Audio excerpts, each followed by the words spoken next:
Tapi ada satu quotes yang memang menjadi tantangan sendiri buat kita yang menyatakan bahwa kita itu di pilihan negara itu some privilege untuk kita, privilege ya, keistimewaan ya untuk kita, but in the other side itu juga hutang kita terhadap masyarakat Indonesia. Jadi Pak Yadi punya hutang pada saya sebagai rakyat. Saya mau tagih nanti kalau itu ya. Karena wajib ya. Karena gini.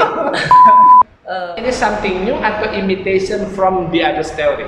No, this is new. Oh, something new. Ya. Original. Masya Allah nih BPH jadi ada inovator-inovator baru nih. Siap.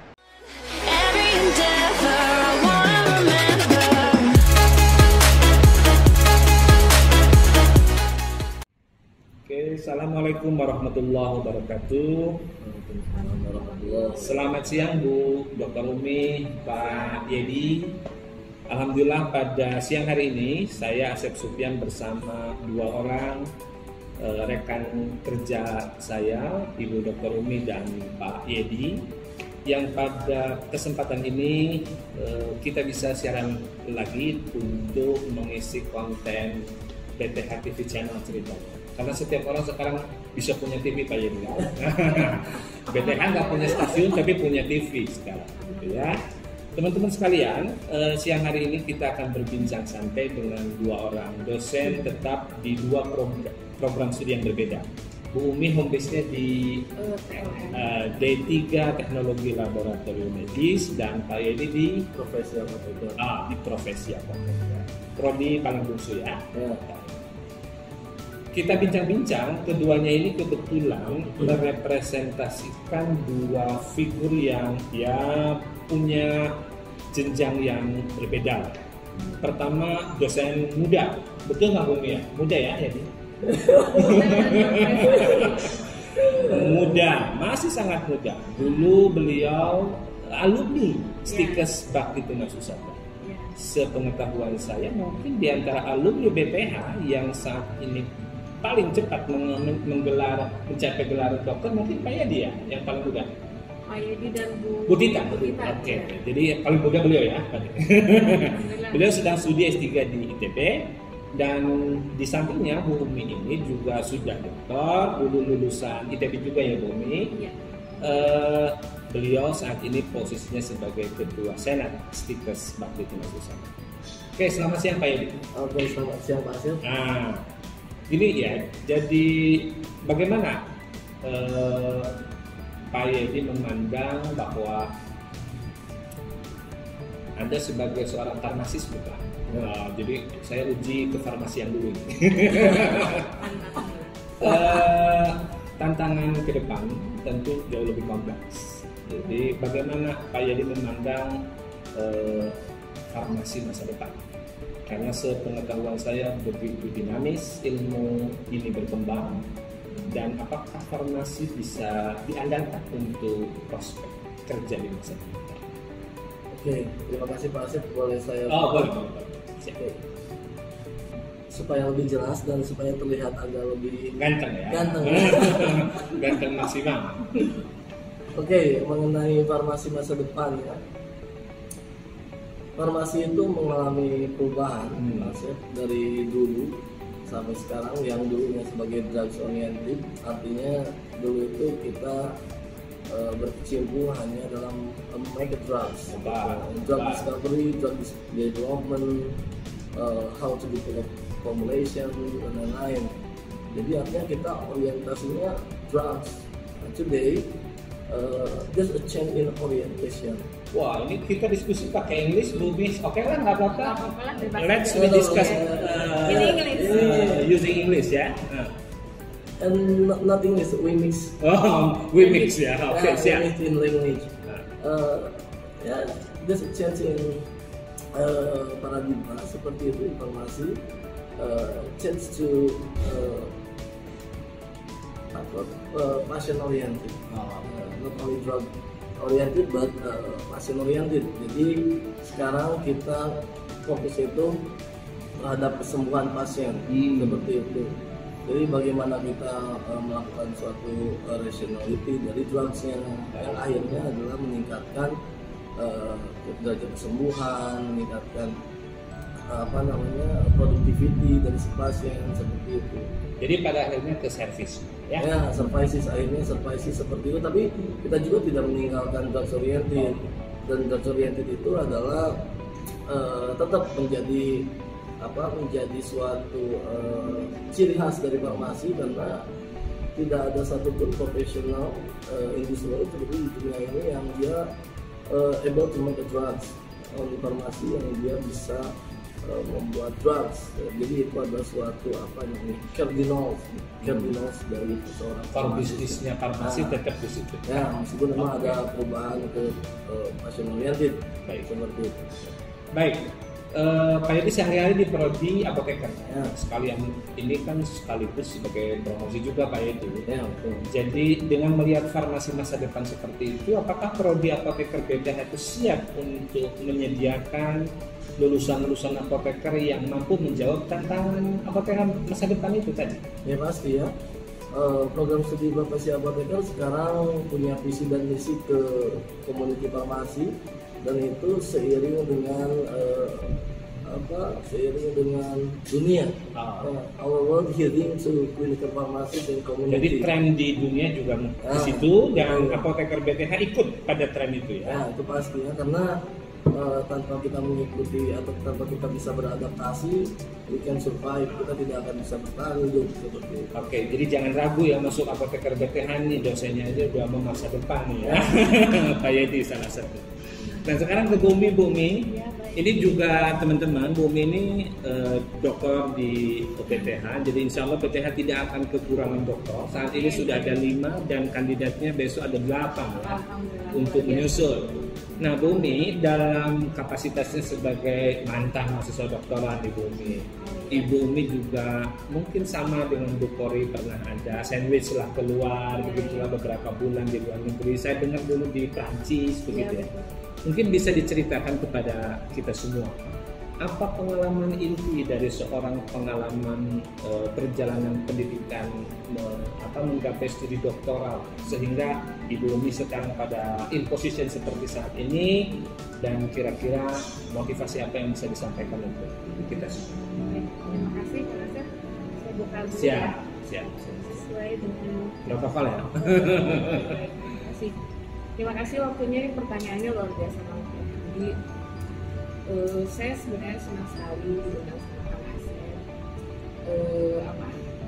di acara bincang santai. Betul. Intinya kita sharing aja nih, sharing pengalaman apa yang sudah didapatkan, dan mudah-mudahan bisa menginspirasi dan memberikan semangat ya. Jadi pengalaman saya sekolah kemarin tuh luar biasa banget.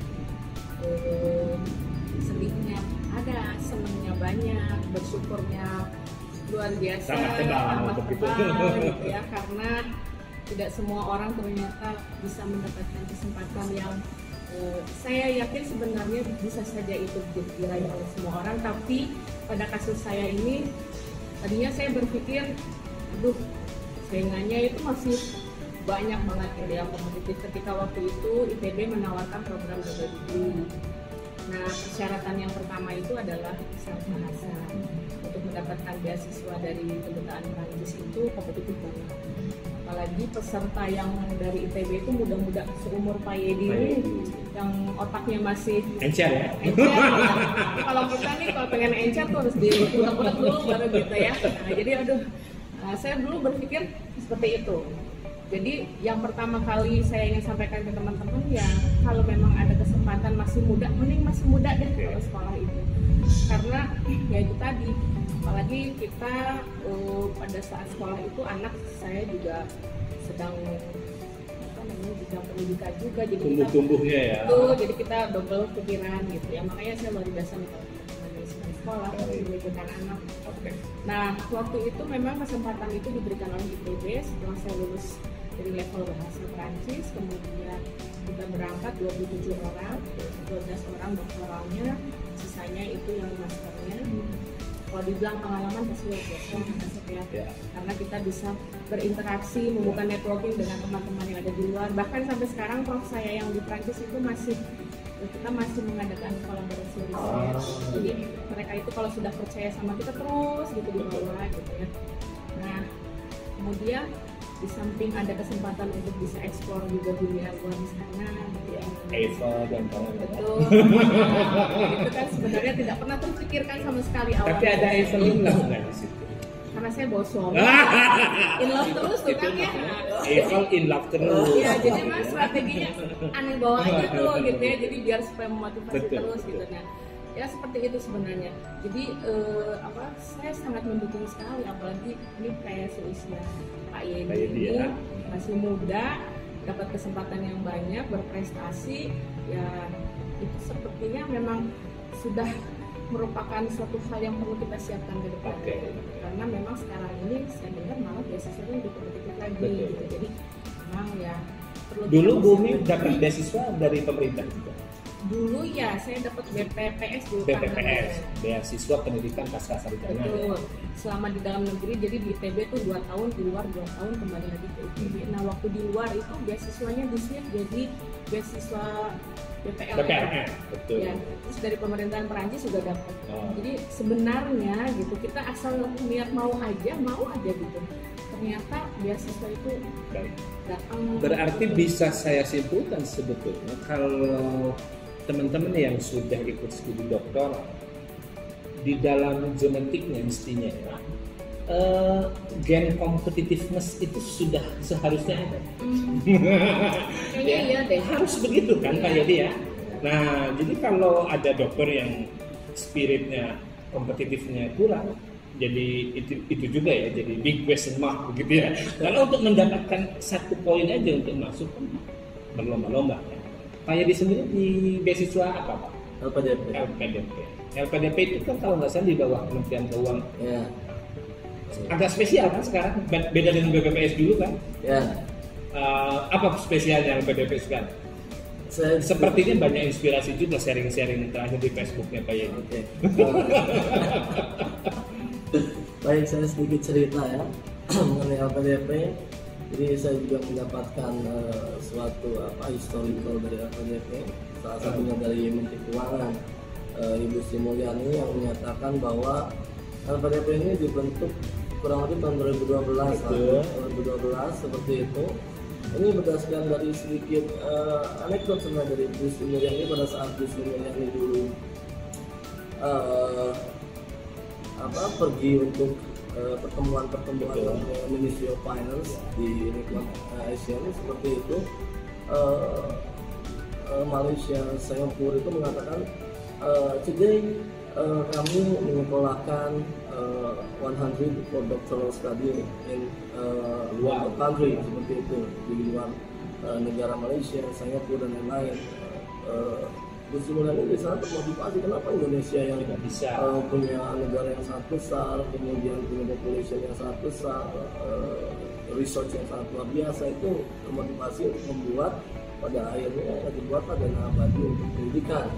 Seperti yang sekarang dana abadi pendidikan itu bernilai sekitar untuk tahun sekarang itu yang saya dapat dari Menteri Keuangan memang sekitar 51 triliun gitu. 51 triliun. Ada target-target khusus yang dibebankan kepada mahasiswa peraih LPDP nggak oleh si pemberi, dalam hal ini pemerintah ya melalui Kementerian Keuangan? Ya, ada. Situ saya kasih beasiswa tapi situ harus speknya begini loh.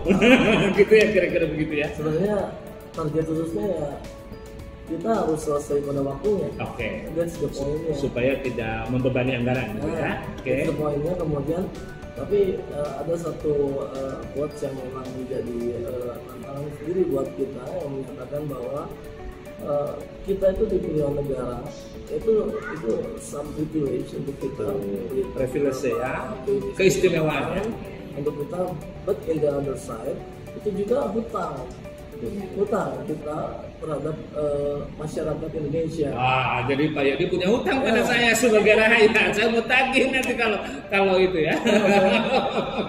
Karena gini, kalau kita berbicara mengenai data BPS seperti itu, seseorang yang dia sudah bersekolah di sarjana itu Betul. actually itu Disubsidi oleh rakyat ya. no. Jadi ada 1:11. Oh. Jadi kita punya privilege 1:11, tapi if we have a master degree, kita punya privilege 1:250. Lebih tinggi lagi, betul. Masyarakat Indonesia. Untuk dokter nih? Dokter Rahul, kalau kita baca lagi itu 1:2500. Dan yang lebih luar biasa lagi, kalau kita berbicara LPDP, itu bandingnya itu 1:11.000. Yang terakhir LPDP itu. 1:11.000. Jadi paling tidak dia punya tanggung jawab pada 11.000 konstituen ya. Saya punya utang kepada 11.000 masyarakat itu. Dan 1.400 diantaranya ada di BTH konstituen. Untuk pengembangan itu. Baik, saya mau beralih ke Bumi sebelum ke Pak Yadi. Tadi dikatakan bahwa seorang dokter, lulusan dokter, tentu tidak bisa berhenti sampai dia meraih gelar ya Bumi ya. Ada tanggung jawab moral sebagai seorang dokter di samping perilaku kecendekiawan yang dituntut begitu ya, scholastic behavior ya, tapi juga ada kontribusi apa yang akan diberikan oleh dokter kepada bangsa dan negara ini. Nah, saya mau tanya nih. Ini pertanyaannya berat banget ya. Kontribusi apa yang sudah Ibu Umi berikan untuk bangsa dan negara ini? Agak berat ya, itu tadi saya kasih ke kece banget nih pertanyaannya. Jadi kalau ditanya, ini Umi kamu sudah ngapain aja? Sejak lulus dari 2016, terus kemudian sekarang tentunya ada hal-hal yang memang dituntut secara kesadaran penuh gitu ya. Yang pertama ya pastinya kita tidak hanya ingin berkontribusi di sini saja. Banyak sekali hal yang sudah kita dapatkan tentunya bisa dimanfaatkan untuk masyarakat sekitar. Gitu ya. Kita ambil contoh masyarakat sekitar aja dulu ya, di kampus kita aja seperti ini. Nah kebetulan memang kalau kita berbicara apa yang waktu itu saya geluti, saya yakin ini juga bisa berkontribusi juga untuk lingkungan kita sekitar lah ya contohnya ya. Jadi kita bisa ngambil dari hal kecil misalnya apa yang waktu itu teman-teman dalami dalam suatu riset penelitiannya itu bisa terus dikembangkan, diaplikasikan, diimplementasikan di kampusnya sehingga bisa menjadi suatu produk unggulan perguruan tinggi kampusnya atau menjadi suatu produk terapan yang bisa lebih kompetitif lagi sehingga itu bisa tetap mempertahankan keilmuan yang kita punya bahkan lebih bertambah lagi gitu karena kita bisa berkolaborasi dengan teman-teman yang lain dari berbagai institusi.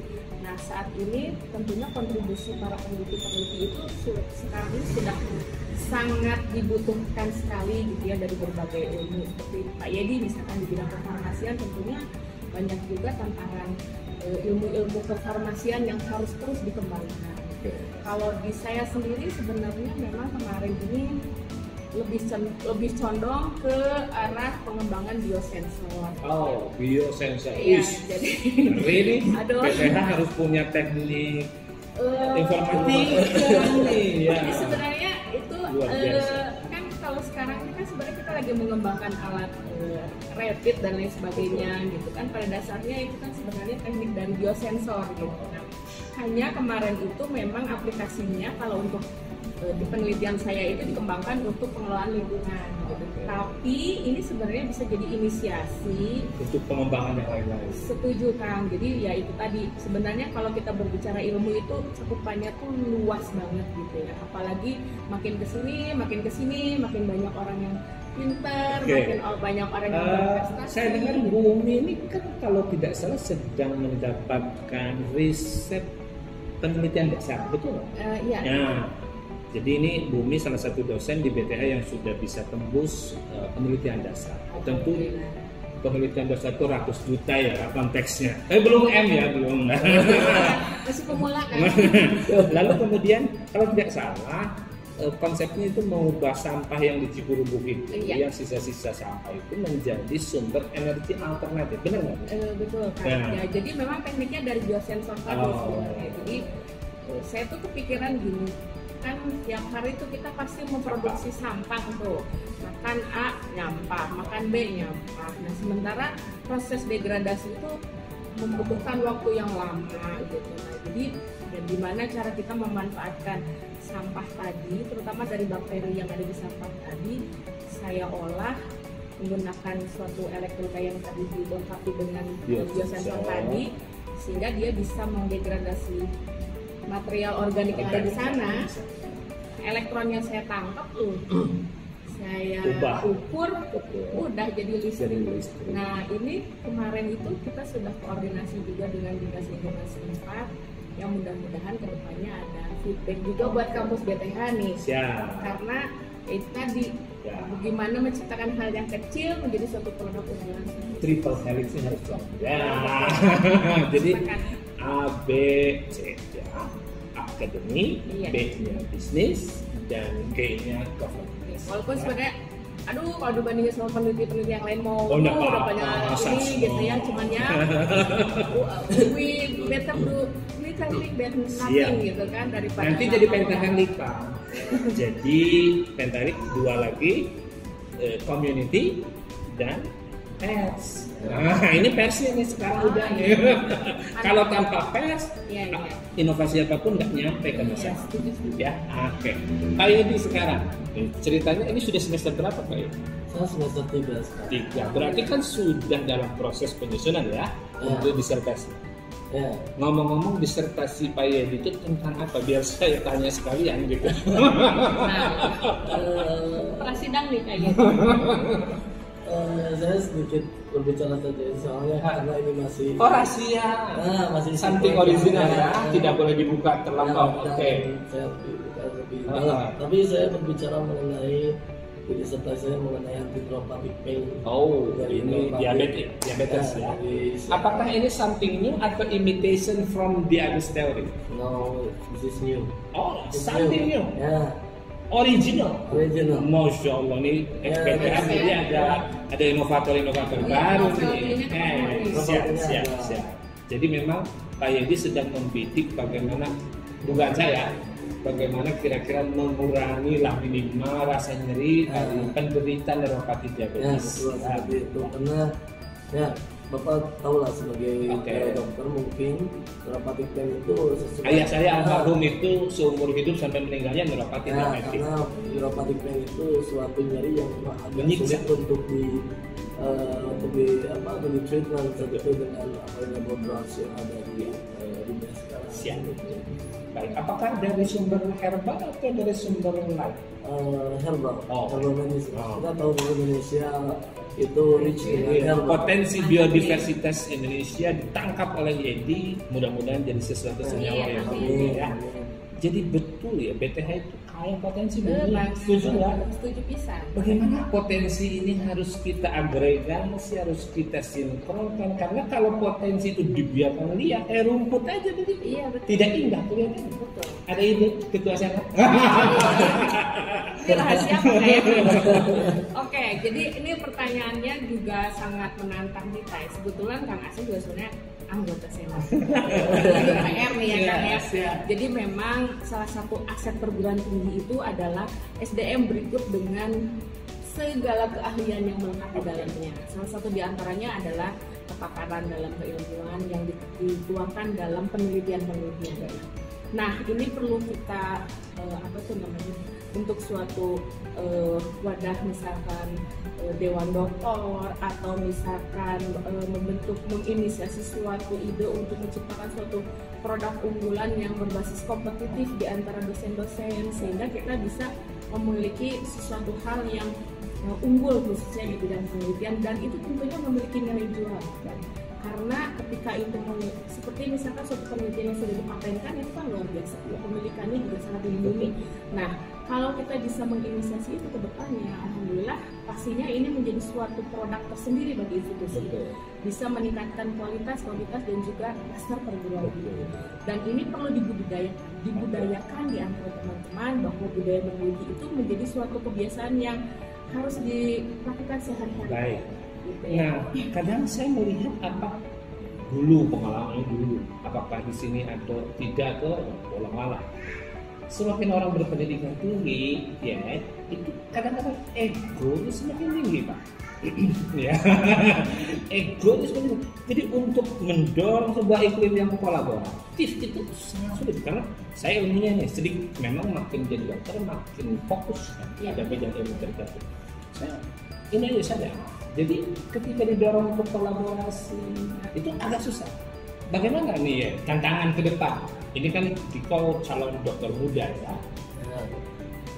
Yang pertama adalah meskipun kita punya visinya pasti sama ya. BTH punya satu visi yang sama ya, menciptakan generasi muda yang memiliki akhlak mulia dan memiliki kompetensi seperti itu ya. Apa yang harus dilakukan? Yang pertama adalah kita harus satu vision dulu. Ya whatever visinya apapun, tapi satu visi. Satu visi. Ya. Satu visi BTH, whatever yang kita kerjakan itu no problem. Yang penting yang kita kerjakan itu menunjang visi itu. Nah mengenai ego, itu kan something normal pada manusia seperti itu. Yang penting. Jadi ego nggak boleh ditekan lah, biarkan saja begitu. Actually kendalikan begitu. Sebenarnya yang penting egonya itu harus rasional saja. Maksudnya seperti ini. Positif. Maksudnya seperti itu. Ya. Ego itu harus tetap ada untuk membuat si manusia itu tetap kompetitif. Tetap kompetitif, tapi egonya itu yang benar-benar ditunjang dengan evidence, dengan data. Jadi bukan hanya talking seperti itu, tapi ditunjang dengan riset seperti itu. Nah, beda kalau dokter sudah positivistik sekarang. Jadi harus mungkin tuntutan kayaknya. Optimisme itu harus ada. Oke. Apalagi kalau kita berbicara Indonesia, tahun 2030 itu Indonesia itu punya demografi bonus. Kalau kita baca UN Population Projection itu punya 2030 kita punya demografi bonus dari 2045. World Bank sudah menyatakan bahwa Indonesia itu akan menjadi high income country seperti itu. Nah, apa yang harus dilakukan? Ya punya human resource yang memang luar biasa. Nah, human resource yang bagaimana? Ya salah satunya adalah yang dia punya education. Saya pernah baca buku A World Without Work, itu yang dikeluarkan SSK tahun 2020 sedikit lebih. Yang mengutip dari J. Farmans menyatakan bahwa work has a future, whatever it is, education can help. Artinya, yang kita kerjakan sekarang itu, pekerjaan kita itu punya masa depannya dan dia punya limitationnya, punya batasnya. Apalagi kita di masyarakat 5.0, today is 4.0. 5.0 itu brain versus mesin. Jadi artinya semua yang dikerjakan human itu nanti akan bergantung ya, transform ke mesin. Akan ditransform ke mesin. Now, what is the remains in human? The remains in human is only wisdom. It's only kebijaksanaan. Nah, karena mereka nggak punya hati. Nah, artinya apa yang harus kita lakukan as a human supaya bisa survive? Sebenarnya kalau kita berbicara mengenai Bloom taxonomy, ada satu yang membuat manusia dia survive, yaitu innovation and research. Nah, human resource yang dia mencapai ke research and innovation itu yang akan membuat kita survive, not only survive but growth and develop. Itu yang jadi ada titik temu bahwa apapun sekarang berarti aset SDM menjadi kata kunci. Betul. Dan di situ berarti pendidikan adalah salah satunya. Ya, betul. Baik teman-teman sekalian. Jadi bincang santai jadi agak serius nih Bung ya. Kita sampaikan lagi ya. Jadi kita sampaikan lagi. Jadi luar biasa perbincangan dengan para dokter ini ya. Jadi sekali lagi teman-teman, BTH punya banyak potensi. Nah, salah satunya ya 2 orang. Ini baru 2 orang, kemarin baru 2 orang lagi begitu. Nanti saya akan terus mengelaborasi pikiran-pikiran segar dari mereka. Dan kita berharap kepada Anda berdua salah satu. Inilah yang akan memberi satu kepastian BTH masa depan. Wah, ya kan Bung ya? Iya dong. Di pundakmu ada harapan besar tentang masa depan BTH gitu.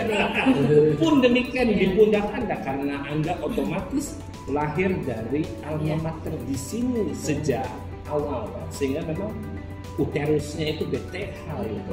Jadi betul-betul Pak Yadi itu bisa mungkin menginternalisasi. Kalau Bumi S1-nya mungkin di Unpad atau di Unpad. Di Unpad.